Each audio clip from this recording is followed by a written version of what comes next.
모든 살인 행위가 끔찍한 범죄지만 때론 의문투성이의 끔찍한 살인 사건들도 있다.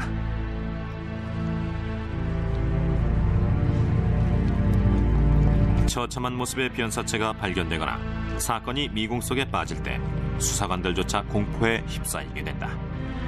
1913년 9월 5일 뉴욕의 허드슨강에서 이상한 물체가 낚싯줄에 걸린다. 확인 결과 그 물체는 여성의 상반신이었다. 톱과 정육점용 칼로 잔혹하게 토막난 사체는 안나 오밀러로 밝혀진다. 그녀는 뉴욕의 한 성당을 책임지고 있던 한스 슈미트 신부의 하녀였다. 후에 슈미트 신부는 오밀러와의 완전한 사랑을 이루기 위해 그녀를 제물로 바쳤다고 진술했다. 1916년 2월 슈미트 신부는 전기의자에서 사형됐고 미국에서 사형된 최초의 신부로 기록됐다. 오늘은 의문의 살인사건으로 세상을 떠들썩하게 만든 세 사건을 소개한다. 첫 번째는 일가족 모두가 사륙당한 후 집에 유령이 산다는 소문까지 낳게 만든 사건이다. 두 번째는 고릴라를 연구하던 여성 동물학자가 루안다의 산속에서 살해당한 사건을 다룬다. 그리고 마지막으로 이탈리아의 유명한 은행장이 런던의 한 다리에 목이 매달린 채 살해된 사건을 추적한다.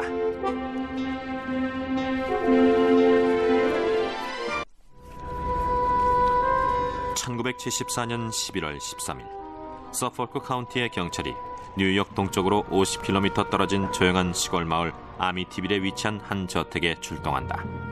그리고 집안에서 처참한 살육 현장을 목격하게 된다. 6명의 일가족이 몰살을 당한 것이다. 드페어 부부와 7살, 10살의 두 아들, 그리고 13살, 18살의 두 딸이 총을 맞고 죽어 있었다.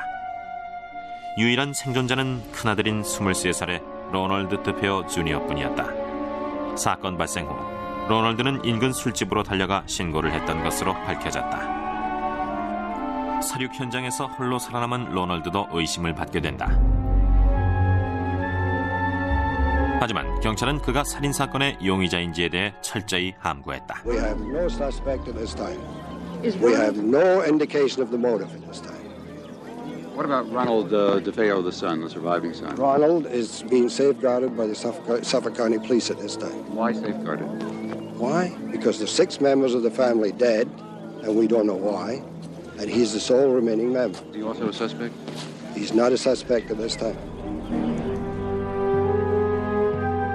증거를 찾기 위해 사건 현장을 조사한 경찰은 희생자들 모두 3호 구경 소총에 의해 근거리에서 총을 맞았다는 사실을 알게 된다. 그리고 생존자인 로널드의 방에서 범행 총기와 똑같은 소총집과 탄약통을 찾아낸다. 증거들을 숨기려는 흔적은 보이지 않았다.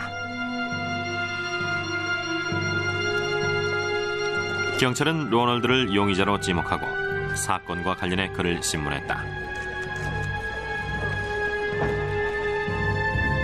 그리고 몇 시간 후 로널드는 범행 사실을 자백하면서 살인을 시작하는 순간 자신을 제어할 수 없었다고 진술한다.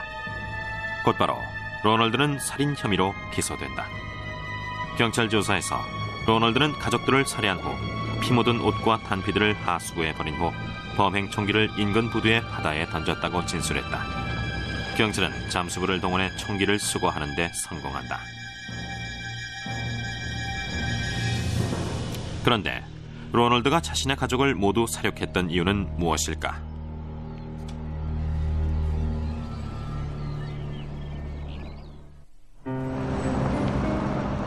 항상 말썽을 많이 일으켰던 로널드는 학교 교육도 제대로 받지 못하고 쫓겨난다. 이 때문에 일자리조차 제대로 얻을 수 없었다. 결국 자동차 판매상으로 성공했던 아버지가 그의 모든 생활비를 지원해 주었다. 하지만 로널드는 마약과 술 그리고 여자를 사는데 돈을 당진했다. 더구나 친구들조차 난폭한 성격 때문에 그를 외면하기도 했다.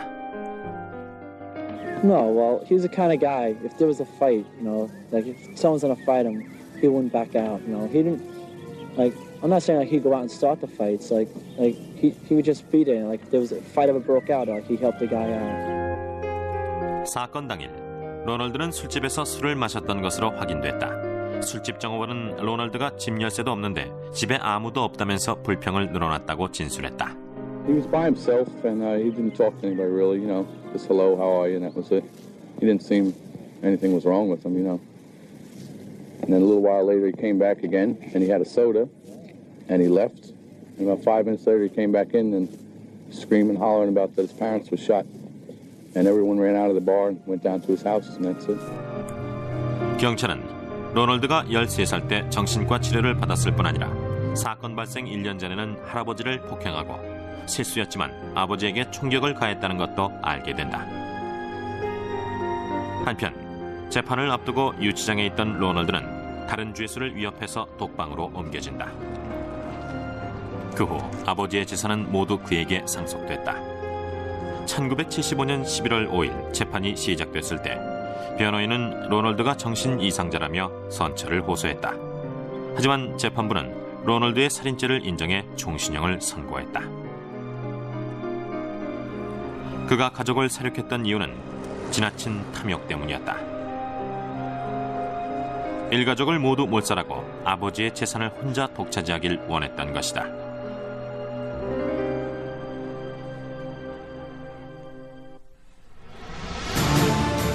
나중에 로널드의 가족이 살았던 저택이 팔리지만 그 집으로 이사한 가족은 유령이 출몰한다며 공포에 질린 채 집을 떠났다. 이 때문에 유령이 출몰하는 로널드의 집은 여러 책에서 소개됐고 공포 영화에 등장하기도 했다. 아미티빌에서 일가족 살해 사건이 벌어진 지 11년 뒤 내전에 폭풍이 휘몰아치던 루안다의 한 산속에서 백인 여성이 살해되고 전 세계의 이목이 이 사건에 집중된다.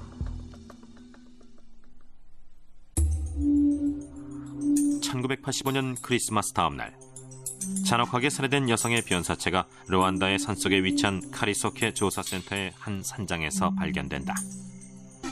희생자는 커다란 정글용 칼에 난자당한 상태였다. 희생자는 미국의 저명한 동물학자인 다이안 퍼시 박사로 밝혀진다. 그녀는 그 지역에서 고릴라를 연구하며 20년 동안 지내고 있던 중이었다. 퍼시 박사는 고릴라 무리들 속에서 연구를 성공시켜 국제적인 명성을 얻고 있었다. 하지만 고릴라에 관한 그녀의 연구가 주목을 받게 될수록 고릴라 사냥으로 생계를 이어가던 지역 밀렵꾼들의 분노는 커져만 갔다. 그리고 퍼시 박사는 일생을 바친 루안다의 산속에서 싸늘한 시체로 변하고 말았다. 퍼시 박사가 고릴라에 관심을 갖게 된 것은 1963년 케냐에서 영국의 저명한 인류학자인 리키 부부를 만나게 되면서였다.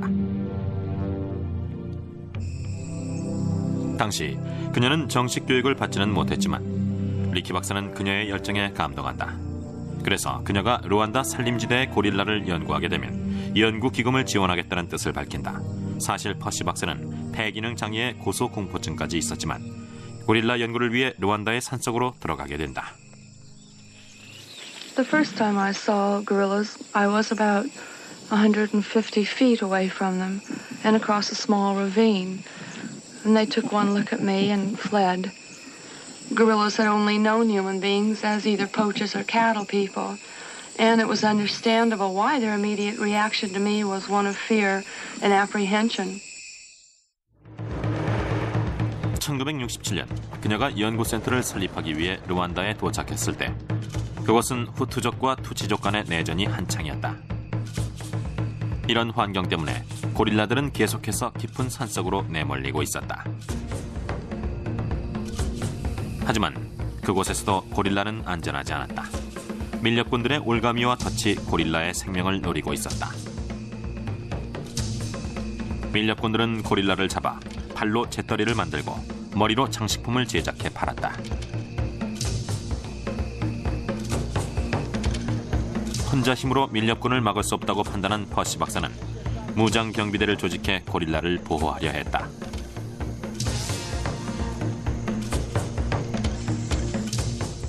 당연히 생계의 위협을 받게 된 밀렵꾼들에게 퍼시 박사는 눈의 가시 같은 존재였다. 그들은 그녀를 사악한 마녀로 간주하고 보복을 결심하게 된다.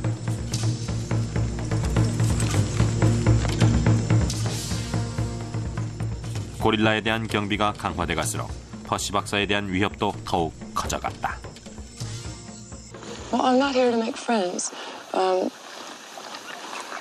I'm here I came here essentially for research. And I don't believe that you can close your eyes or close your mind to the problems of conservation.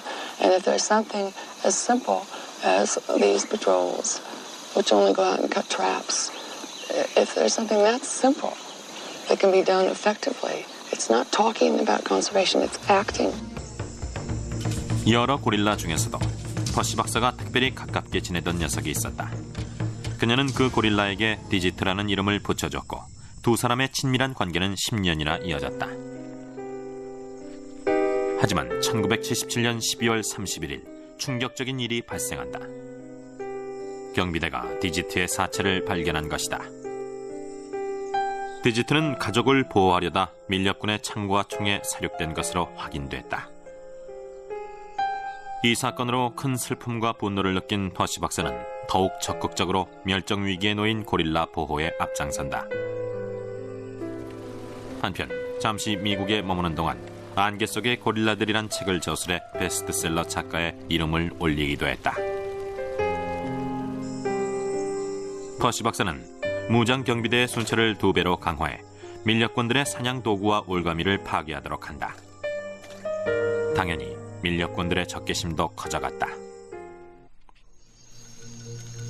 1985년 12월 26일 저녁, 퍼시 박사는 평소처럼 자신의 오두막에서 조사 일지를 작성하고 있었고 그것이 그녀의 생전 마지막 모습이 됐다. 그날 밤 괴한이 오두막의 벽을 뚫고 침입해 정글용 칼로 그녀를 사륙했다. 다음 날 그녀의 사체를 발견한 경비대의 분노는 극에 달했다. 즉시 살인자 추적에 나섰지만 이미 멀리 도망쳤을 범인을 잡는다는 건 불가능했다.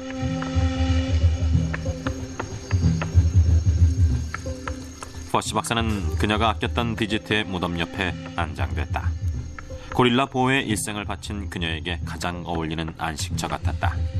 퍼시 박사가 살해된 후 지역 주민들은 그녀의 버려진 오두막에 침입해 집기와 물건들을 마구 훼손했다. 그녀의 묘지엔 작은 팻말 하나만이 그곳에 고릴라 연구에 생명까지 바쳤던 위대한 학자가 잠들어 있음을 표시하고 있다. 결국 그녀를 살해한 범인은 잡히지 않았다. 떠도는 얘기에 의하면 그녀에게 행운의 부적을 빼앗긴 한 밀렵꾼이 그녀를 살해했다고 한다. 굴욕을 준 그녀의 행위에 대한 보복이었던 셈이다.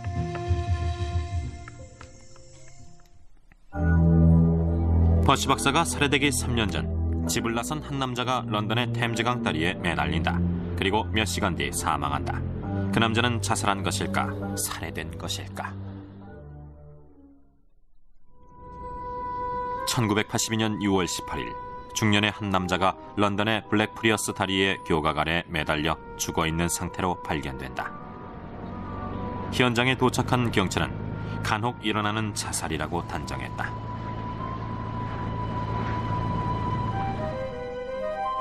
희생자의 신분은 이탈리아 최대의 사설은행을 소유하고 있던 로베르토 칼비로 밝혀진다.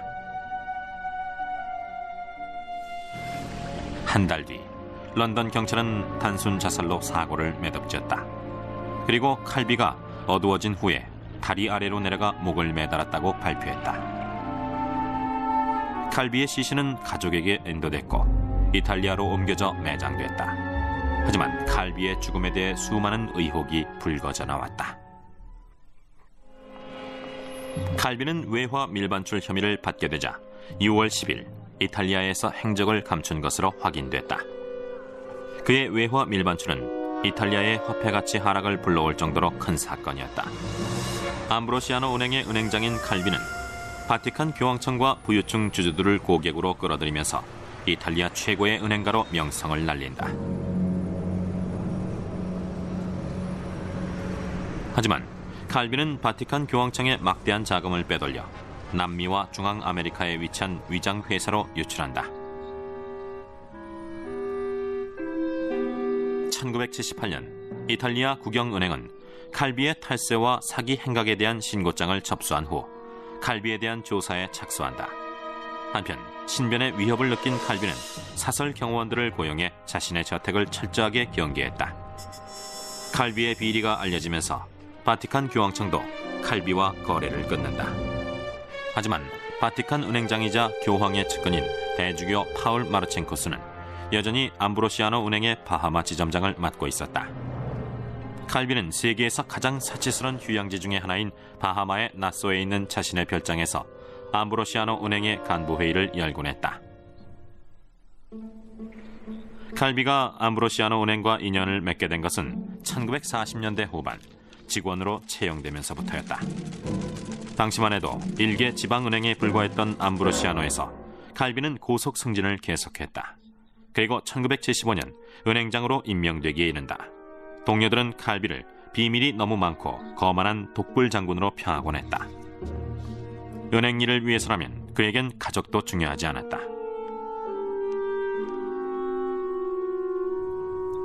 1970년대 중반 바티칸 은행의 위기가 닥친다. 협력은행을 소유하고 있던 미켈리 시도나가 마피아의 돈 세탁을 도왔던 것으로 드러났기 때문이다. 당시 시도나는 대주교인 마르첸쿠스에게 바티칸을 도울 은행가로 칼비를 소개한다. 칼비는 기회를 놓치지 않았고 바티칸 은행과의 관계를 발전시킨다. 이런 관계를 바탕으로 칼비는 많은 대형 거래를 성사시킨다. 그리고 오랜 역사를 자랑하는 비밀 결사단체인 프리메이슨단의 회원으로 가입하게 된다. 프리메이슨단의 회원은 대부분 이탈리아의 최상류층 인사들이었는데 이 패자는 로마의 엑셀시오 호텔의 스위트룸에서 비밀 사약을 해야만 했다. 당시 프리메이슨을 이끈 인물은 베일에 가려진 라치오 젤리로 그만이 모든 회원의 신분을 알고 있었다. 칼비는 암브로시아노 은행에 대한 영향력이 커져가자 은행의 자금을 더욱 대담하게 투자했고 때론 불법적인 방법도 동원했다. 한편 칼비가 금융권에서 세력을 넓혀가자 그를 시기하는 세력도 생겨났다. 시도나도 그중 한 명이었는데 칼비가 위기에 처한 자신의 은행을 외면하자 배신감을 느꼈기 때문이었다.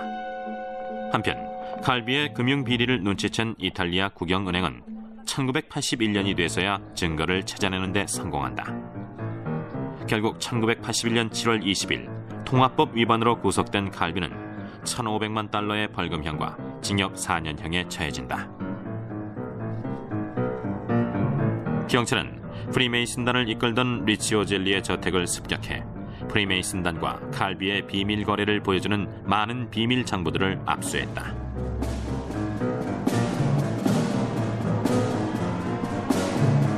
법정에서 유죄 판결을 받은 칼비는 보석금을 지불하고 풀려나지만 불안을 느끼게 된다. 1982년 3월 분노한 채권자들과 주주들의 항의가 계속되고 바티칸 은행도 칼비를 돕기를 거절한다.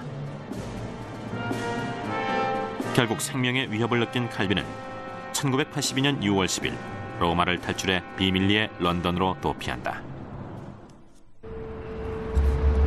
그 이후의 행적에 대해선 밝혀지지 않았다. 하지만 경찰의 공식 발표에 따르면 6월 18일 새벽 칼비는 블랙프리어스 다리로 향했다. 그리고 주머니에 벽돌을 채운 후 다리 아래로 내려가 교각에 밧줄을 걸고 스스로 목을 매달았다. 하지만 주변 인물들은 그의 죽음에 대해 의혹을 제기했고 동료였던 마이클 리먼도 그중 한 명이었다. No, I didn't for a minute believe that he did commit suicide. He is not the character to do so. And I think the various elements that surrounded him make believe that he was probably creating problems. So if he did commit suicide, somebody did convince him to commit suicide. 결국 암브로시아노 은행은 14억 달러의 부채를 안고 파산하면서 회복 불능의 상태에 빠진다.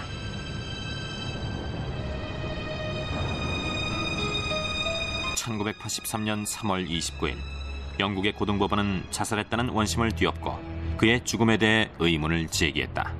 그리고 6년 뒤 밀라노 지방법원은 칼비가 살해됐다고 결론지었다.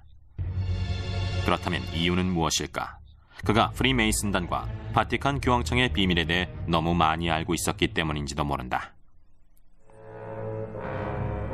과거를 되돌아보면 수많은 의문의 살인사건들이 있었다. 1913년 뉴욕의 슈미트 신부는 하녀를 살해한 후 그녀를 제물로 바치려 했다. 그리고 로날드 드페오는 자신의 가족을 모두 살육하고 아버지의 유산을 상속받으려 했다.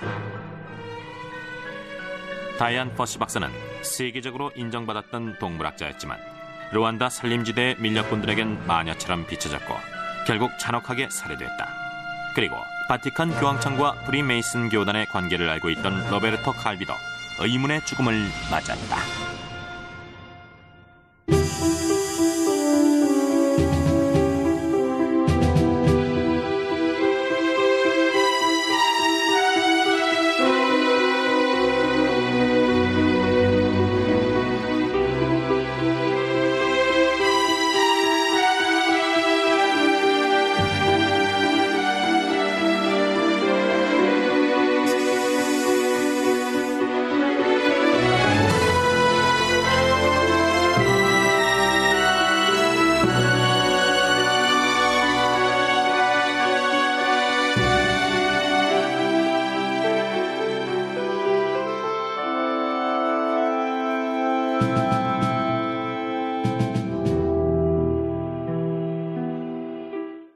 희생자는 커다란 정글용 칼에 난자당한 상태였다. 희생자는 미국의 저명한 동물학자인 다이안 퍼시 박사로 밝혀진다. 그녀는 그 지역에서 고릴라를 연구하며 20년 동안 지내고 있던 중이었다. 퍼시 박사는 고릴라 무리들 속에서 연구를 성공시켜 국제적인 명성을 얻고 있었다. 하지만 고릴라에 관한 그녀의 연구가 주목을 받게 될수록 고릴라 사냥으로 생계를 이어가던 지역 밀렵꾼들의 분노는 커져만 갔다. 그리고 퍼시 박사는 일생을 바친 루안다의 산속에서 싸늘한 시체로 피어나고 말았다. 퍼시 박사가 고릴라에 관심을 갖게 된 것은 1963년 케냐에서 영국의 저명한 인류학자인 리키 부부를 만나게 되면서였다. 당시 그녀는 정식 교육을 받지는 못했지만 리키 박사는 그녀의 열정에 감동한다. 그래서 그녀가 루안다 산림지대의 고릴라를 연구하게 되면 연구 기금을 지원하겠다는 뜻을 밝힌다. 사실 퍼시 박사는 폐기능 장애의 고소공포증까지 있었지만 고릴라 연구를 위해 루안다의 산속으로 들어가게 된다. The first time I saw gorillas, I was about 150 feet away from them and across a small ravine. And they took one look at me and fled. Gorillas had only known human beings as either poachers or cattle people, and it was understandable why their immediate reaction to me was one of fear and apprehension. 1967년 그녀가 연구센터를 설립하기 위해 루안다에 도착했을 때 그곳은 후투족과 투치족 간의 내전이 한창이었다. 이런 환경 때문에 고릴라들은 계속해서 깊은 산속으로 내몰리고 있었다. 하지만 그곳에서도 고릴라는 안전하지 않았다. 밀렵꾼들의 올가미와 덫이 고릴라의 생명을 노리고 있었다. 밀렵꾼들은 고릴라를 잡아 팔로 재떨이를 만들고 머리로 장식품을 제작해 팔았다. 혼자 힘으로 밀렵꾼을 막을 수 없다고 판단한 퍼시 박사는 무장 경비대를 조직해 고릴라를 보호하려 했다.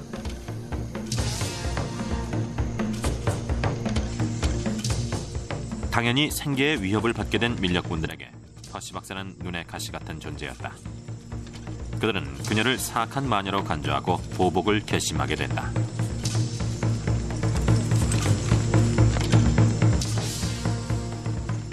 고릴라에 대한 경비가 강화돼 갈수록 퍼시 박사에 대한 위협도 더욱 커져갔다. Well, I'm not here to make friends. I'm here I came here essentially for research, and I don't believe that you can close your eyes or close your mind to the problems of conservation. And if there's something as simple as these patrols, which only go out and cut traps, if there's something that simple that can be done effectively, it's not talking about conservation, it's acting. 여러 고릴라 중에서도 퍼시 박사가 특별히 가깝게 지내던 녀석이 있었다. 그녀는 그 고릴라에게 디지트라는 이름을 붙여줬고 두 사람의 친밀한 관계는 10년이나 이어졌다. 하지만 1977년 12월 31일 충격적인 일이 발생한다. 경비대가 디지트의 사체를 발견한 것이다. 디지트는 가족을 보호하려다 밀렵군의 창과 총에 사륙된 것으로 확인됐다. 이 사건으로 큰 슬픔과 분노를 느낀 퍼시 박사는 더욱 적극적으로 멸종 위기에 놓인 고릴라 보호에 앞장선다. 한편 잠시 미국에 머무는 동안 안개 속의 고릴라들이란 책을 저술해 베스트셀러 작가의 이름을 올리기도 했다. 퍼시 박사는 무장 경비대의 순찰을 2배로 강화해 밀렵꾼들의 사냥 도구와 올가미를 파괴하도록 한다. 당연히 밀렵꾼들의 적개심도 커져갔다. 1985년 12월 26일 저녁, 퍼시 박사는 평소처럼 자신의 오두막에서 조사 일지를 작성하고 있었고 그것이 그녀의 생전 마지막 모습이 됐다. 그날 밤 괴한이 오두막의 벽을 뚫고 침입해 정글용 칼로 그녀를 사육했다. 다음 날 그녀의 사체를 발견한 경비대의 분노는 극에 달했다. 즉시 살인자 추적에 나섰지만 이미 멀리 도망쳤을 범인을 잡는다는 건 불가능했다.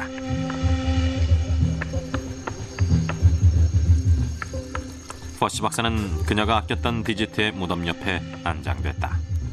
고릴라 보호에 일생을 바친 그녀에게 가장 어울리는 안식처 같았다.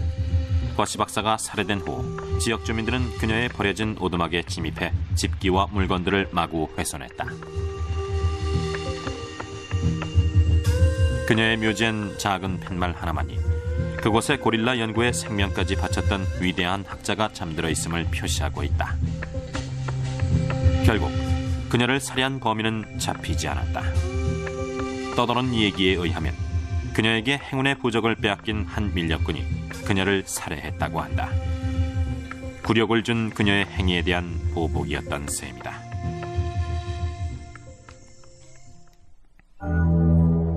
퍼시 박사가 살해되기 3년 전 집을 나선 한 남자가 런던의 템즈강 다리에 매달린다. 그리고 몇 시간 뒤 사망한다. 그 남자는 자살한 것일까? 살해된 것일까? 1982년 6월 18일 중년의 한 남자가 런던의 블랙프리어스 다리의 교각 아래 매달려 죽어있는 상태로 발견된다. 현장에 도착한 경찰은 간혹 일어나는 자살이라고 단정했다.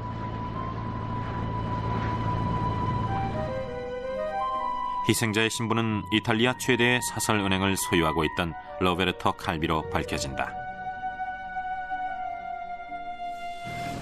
한 달 뒤 런던 경찰은 단순 자살로 사고를 매듭지었다. 그리고 칼비가 어두워진 후에 다리 아래로 내려가 목을 매달았다고 발표했다. 칼비의 시신은 가족에게 인도됐고 이탈리아로 옮겨져 매장됐다. 하지만 칼비의 죽음에 대해 수많은 의혹이 불거져 나왔다. 칼비는 외화 밀반출 혐의를 받게 되자 6월 10일 이탈리아에서 행적을 감춘 것으로 확인됐다. 그의 외화 밀반출은 이탈리아의 화폐 가치 하락을 불러올 정도로 큰 사건이었다. 암브로시아노 은행의 은행장인 칼비는 바티칸 교황청과 부유층 주주들을 고객으로 끌어들이면서 이탈리아 최고의 은행가로 명성을 날린다. 하지만 칼비는 바티칸 교황청의 막대한 자금을 빼돌려 남미와 중앙아메리카에 위치한 위장 회사로 유출한다.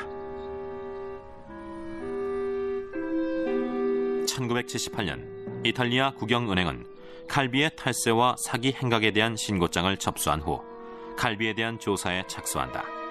한편 신변의 위협을 느낀 칼비는 사설 경호원들을 고용해 자신의 저택을 철저하게 경계했다. 칼비의 비리가 알려지면서 바티칸 교황청도 칼비와 거래를 끊는다. 하지만 바티칸 은행장이자 교황의 측근인 대주교 파울 마르첸코스는 여전히 암브로시아노 은행의 바하마 지점장을 맡고 있었다. 칼비는 세계에서 가장 사치스러운 휴양지 중의 하나인 바하마의 나소에 있는 자신의 별장에서 암브로시아노 은행의 간부회의를 열곤 했다. 칼비가 암브로시아노 은행과 인연을 맺게 된 것은 1940년대 후반 직원으로 채용되면서부터였다. 당시만 해도 일개 지방은행에 불과했던 암브로시아노에서 칼비는 고속 승진을 계속했다. 그리고 1975년 은행장으로 임명되기에 이른다. 동료들은 칼비를 비밀이 너무 많고 거만한 독불 장군으로 평하곤 했다. 은행 일을 위해서라면 그에겐 가족도 중요하지 않았다.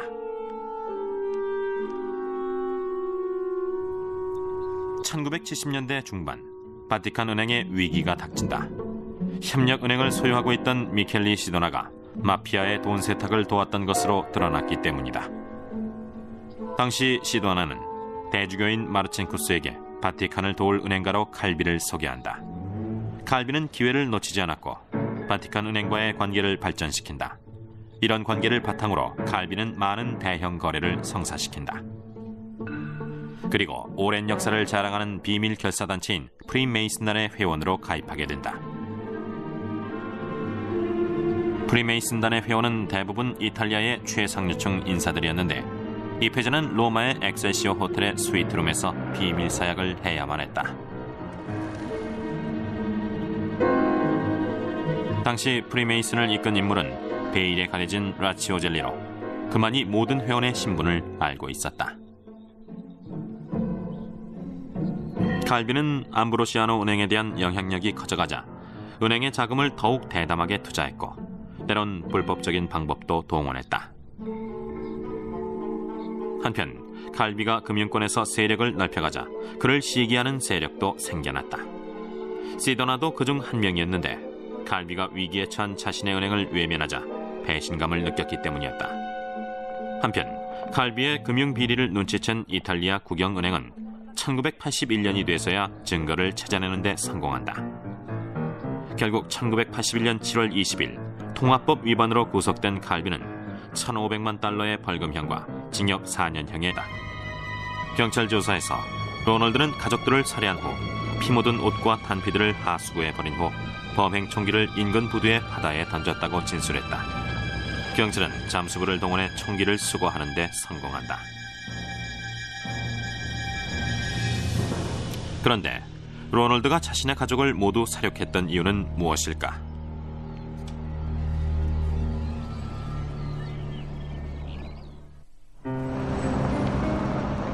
항상 말썽을 많이 일으켰던 로널드는 학교 교육도 제대로 받지 못하고 쫓겨난다. 이 때문에 일자리조차 제대로 얻을 수 없었다. 결국 자동차 판매상으로 성공했던 아버지가 그의 모든 생활비를 지원해 주었다. 하지만 로널드는 마약과 술 그리고 여자를 사는데 돈을 탕진했다. 더구나 친구들조차 난폭한 성격 때문에 그를 외면하기도 했다. No, well, he was the kind of guy, if there was a fight, like if someone's gonna fight him, he wouldn't back out, he didn't, I'm not saying he'd go out and start the fights, he would just be there, if there was a fight ever broke out, he helped the guy out. 사건 당일, 로널드는 술집에서 술을 마셨던 것으로 확인됐다. 술집 정호원은 로널드가 집 열쇠도 없는데 집에 아무도 없다면서 불평을 늘어놨다고 진술했다. He was by himself and he didn't talk to anybody really, just hello, how are you, and that was it. He didn't seem anything was wrong with him, And then a little while later he came back again and he had a soda and he left. And about 5 minutes later he came back in and screaming, hollering about that his parents were shot. And everyone ran out of the bar and went down to his house and that's it. 경찰은 로널드가 13살 때 정신과 치료를 받았을 뿐 아니라 사건 발생 1년 전에는 할아버지를 폭행하고 실수였지만 아버지에게 총격을 가했다는 것도 알게 된다. 한편 재판을 앞두고 유치장에 있던 로널드는 다른 죄수를 위협해서 독방으로 옮겨진다. 그 후 아버지의 재산은 모두 그에게 상속됐다. 1975년 11월 5일 재판이 시작됐을 때 변호인은 로널드가 정신 이상자라며 선처를 호소했다. 하지만 재판부는 로널드의 살인죄를 인정해 종신형을 선고했다. 그가 가족을 살육했던 이유는 지나친 탐욕 때문이었다. 일가족을 모두 몰살하고 아버지의 재산을 혼자 독차지하길 원했던 것이다.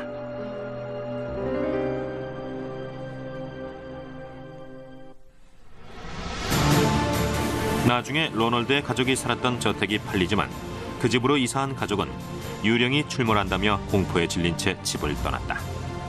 이 때문에 유령이 출몰하는 로널드의 집은 여러 책에서 소개됐고 공포 영화에 등장하기도 했다. 아미티빌에서 일가족 살해 사건이 벌어진 지 11년 뒤 내전에 폭풍이 휘몰아치던 루안다의 한 산속에서 백인 여성이 살해되고 전 세계의 이목이 이 사건에 집중된다.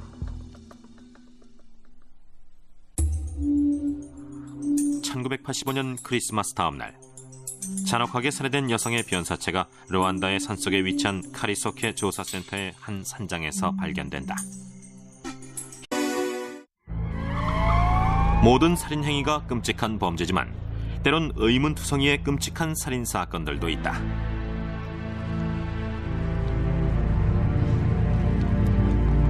처참한 모습의 변사체가 발견되거나 사건이 미궁 속에 빠질 때 수사관들조차 공포에 휩싸이게 된다.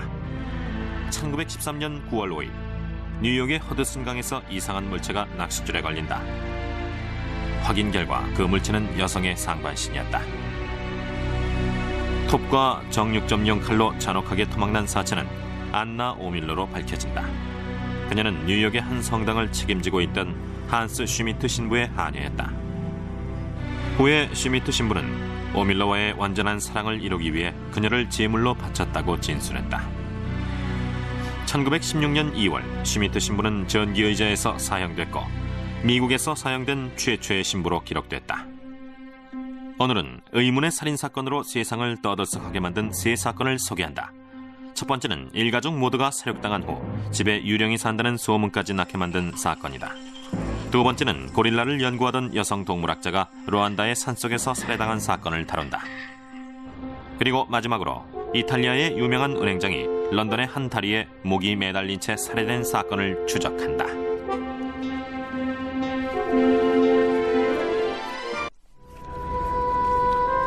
(1974년 11월 13일) 서포크 카운티의 경찰이 뉴욕 동쪽으로 50km 떨어진 조용한 시골 마을 아미티빌에 위치한 한 저택에 출동한다.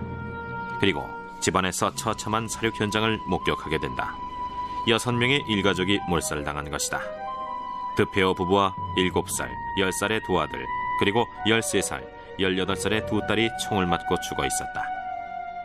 유일한 생존자는 큰아들인 23살의 로널드 드페어 주니어뿐이었다. 사건 발생 후 로널드는 인근 술집으로 달려가 신고를 했던 것으로 밝혀졌다. 살육 현장에서 홀로 살아남은 로널드도 의심을 받게 된다. 하지만 경찰은 그가 살인사건의 용의자인지에 대해 철저히 함구했다. We have no suspect at this time. We have no indication of the motive at this time. What about Ronald DeFeo, the son, the surviving son? Ronald is being safeguarded by the Suffolk County Police at this time. Why safeguarded? Why? Because there's 6 members of the family dead, and we don't know why, and he's the sole remaining member. Is he also a suspect? He's not a suspect at this time. 증거를 찾기 위해 사건 현장을 조사한 경찰은 희생자들 모두 사모구경 소총에 의해 근거리에서 총을 맞았다는 사실을 알게 된다. 그리고 생존자인 로널드의 방에서 범행 총기와 똑같은 소총집과 탄약통을 찾아낸다. 증거들을 숨기려는 흔적은 보이지 않았다. 경찰은 로널드를 용의자로 지목하고 사건과 관련해 글을 신문했다. 그리고 몇 시간 후 로널드는 범행 사실을 자백하면서 살인을 시작하는 순간 자신을 제어할 수 없었다고 진술한다. 곧바로 로널드는 살인 혐의로 기소된다.